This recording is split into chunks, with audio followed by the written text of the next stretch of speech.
Hey everyone, it's Ben Hardy here, and in today's video, we're reviewing this BMW X7 M60i. Before we get in this video, I want to give a huge shout out and thank you to the BMW of Pleasant Grove, Utah for giving me some time with this X7.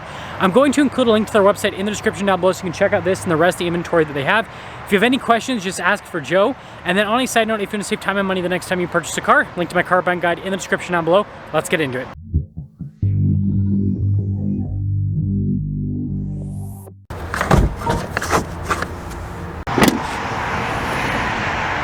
Under the hood, we have a twin-turbo 4.4-liter V8 that goes through an 8-speed automatic transmission.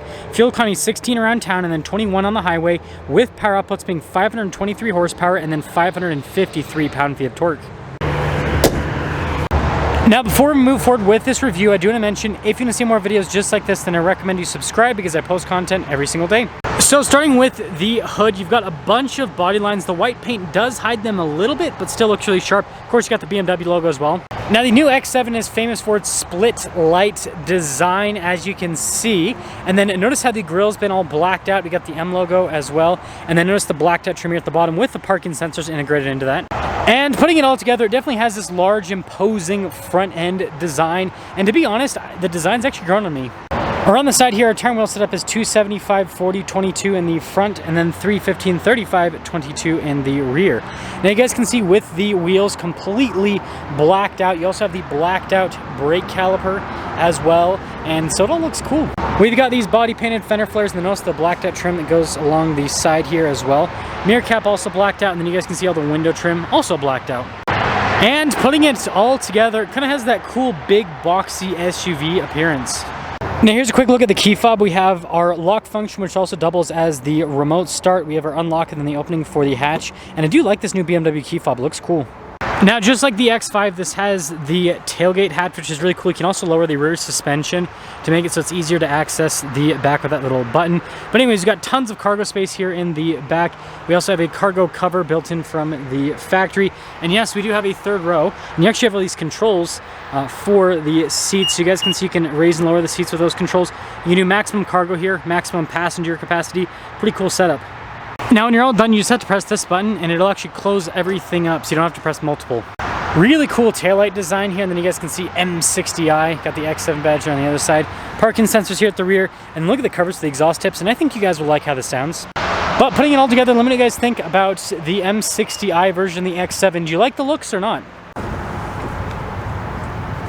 Now, taking a look at the door panel in the rear, you guys can see soft touch here at the top. We also have the sunshades, which is another cool feature. But yeah, look at all of the leather trim here, and then you can see the ambient lighting that goes through. It's got some carbon fiber, speakers for the sound system, and then also the controls here for the windows, sunshades, all of that fun stuff. And then here are the seats. You got really cool design here in the center. All of your adjustments there on the side for the seat itself. Legroom in the back is solid. We also have a little storage pocket right here, and then you got some charging port action inside that tab. Some vent action as well, as you can see. We've got our own climate zone back here. We also have heated seats as well. And of course we got armrests. Now in my regular X7 review, I went into the third row. It's pretty typical for most SUVs in this segment. So you can fit kids back there comfortably. Adults are gonna be a little bit more cramped. And notice that like you got ambient lighting back there, really nice armrest. Like it's actually a really premium place in the back.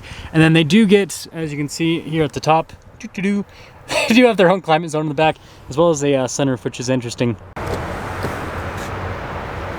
Now, taking a look at the front door panel, you guys can see all of the trim here, just like the back, the ambient lighting as well, speaker for the sound system, carbon fiber trim, all of our window controls, and then you guys can see with the memory seat function on top of that. And then we do have blind spot monitoring with the mirrors.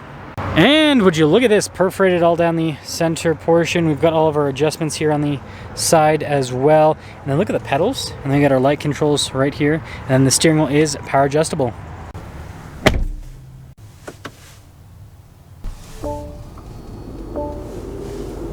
Now, taking a look at the steering wheel, you guys can see really nice trim all around. Even the airbag cover has some nice stitching and leather trim on it. M logo there at the bottom, paddle shifters in the back for the 8-speed automatic, and then practical controls like your phone controls, your cruise control, and then regular stocks there on the back. We've got this full digital gauge cluster here. I like the effect and lets you know how much power you're using, which is kind of cool. But with the different drive modes, it'll kind of slightly change the look of the gauge cluster. The coolest is obviously the sport mode because it gets all aggressive. Now we do have a 360 camera system with this, as you can see. Also have the dual zone climate controls, heated and ventilated seats in that little climate thing, which you can just press that to go to, which is interesting because we're still in reverse, but we can like get out of the camera system. Most cars don't let you do that, which I find really fascinating. But back to the camera system. Notice we got the backup assistant with this as well. So yeah, overall really good system. And speaking of systems, with the infotainment system, as you can see, pretty big screen, and overall response time is really good for the most part. I noticed that sometimes it will stick on some of the menus. You guys could kind of see that happening there. But overall, it's easy to use. It is a little bit overwhelming at first, but I'd say once you get used to it, you get used to it. Really nice trim all over the dash, as you can see. And then look at the carbon fiber. Pretty cool. And then notice with the dashes that go to the M logo. And then I like these for the vents to kind of adjust it. It's kind of different. And then some analog controls down below for like the radio, for example. Of course, carbon fiber tab to cover up stuff like the wireless phone charging pad. We also happen to have heated and cooled cup holders.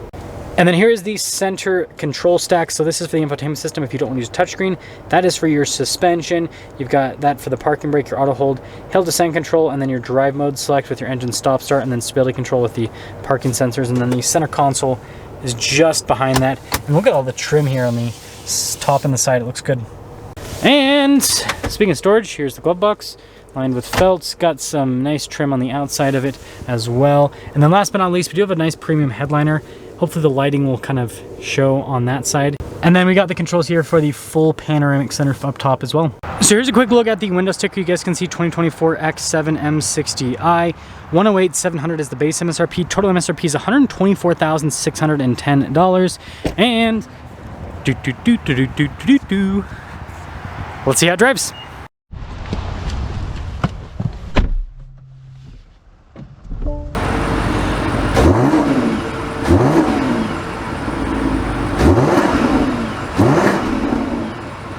Well, let's talk about visibility before we set off. Here's your visibility over the hood, both of the mirrors, dual blind spot monitoring, and throughout the rest of the rear. And X7 away.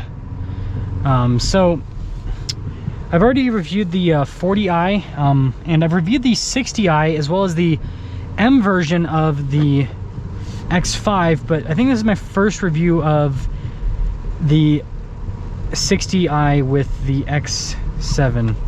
So let's see what this V8 mommy mall crawler is all about, or soccer mom SUV, whatever you want to call it. Any SUV that has a third row automatically is a soccer mom SUV. Sorry, it has to be said. Nice V8 sound though. It's got a nice low rumble to it. Really good torque as well. Suspension's comfortable.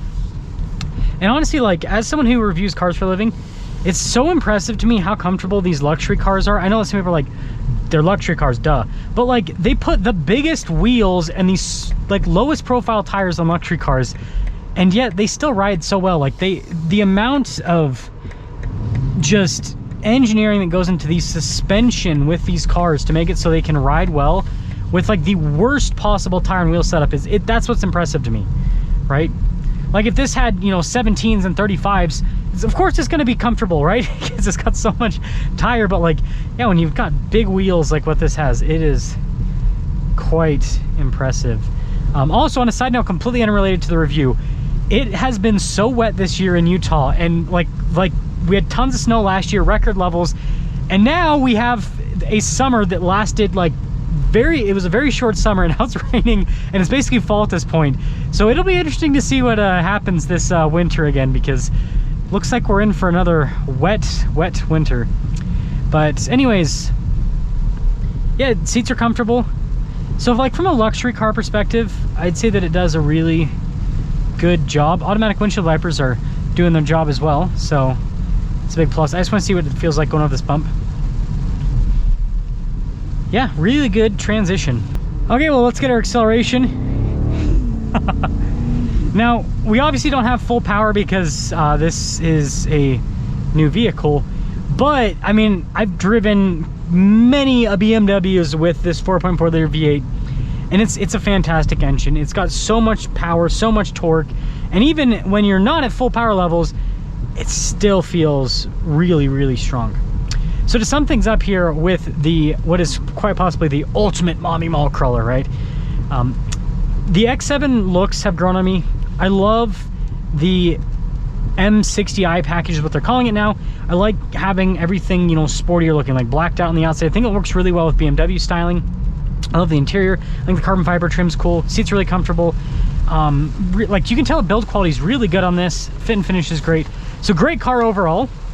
And the performance is also great. And here's the deal is, I know some people are gonna argue that you don't need this much performance in this type of car, because like you're not gonna be on a racetrack or doing canyon drives or anything like that. But the thing that's nice about having this much performance is like, if you're on the interstate and you gotta pass someone, you have the power, right? If the kids are late to school, you got the power. So that I think that vehicles like this, it actually makes sense for them to have, you know, a bit of horsepower. But let me know your thoughts on this. And you know, I don't really know if there's any other three-row SUVs that are quite as, I guess, exciting as this. Obviously you got like the, you know, Mercedes GLS. You can get that with, you know, more performance. Range Rover you can get with, obviously, you know, same V8 as this, actually. That's more luxury though. So yeah, in terms of like performance three-row SUVs, I think this is pretty much like the pinnacle. But let me know your thoughts.